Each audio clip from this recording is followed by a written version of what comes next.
ছোট্ট ছাগলছানা জন্মালো কপালে দুটো চোখ নিয়ে। বিরল ঘটনার সাক্ষী থাকলো প্রান্তিক ব্লগ। অবাক করার দৃশ্য, এক আজব এবং বিরল ঘটনা। ছোট্ট ছাগলছানা কপালে তার দুটো চোখ এবং জিভটা অনেকটা লম্বা নিয়ে জন্ম নিল এক ছোট্ট ছাগলছানা।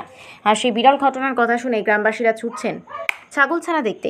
ঘটনা প্রসঙ্গে জানা যায়, পূর্ব ধলাবাড়ির বাসিন্দা ফজলুল হক তার ছাগল বাচ্চা দিয়েছে। তবে সেই বাচ্চাটি একেবারে ভিন্ন রকম দেখতে, ঠিক যেন মানুষের মতো দেখতে মুখটা। এরকম ছাগলছানা জন্ম নেওয়ার ঘটনার কথা শোনাশুনি হতেই প্রচুর মানুষের ভিড় জমে যায় তার বাড়িতে।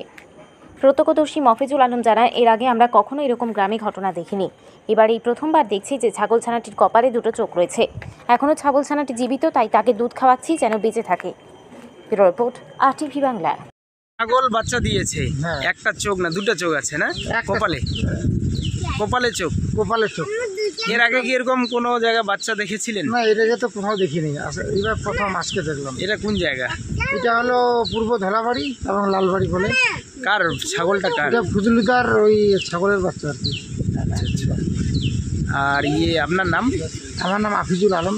এটা ধলাবাড়ি না? হ্যাঁ, ধলাবাড়ি।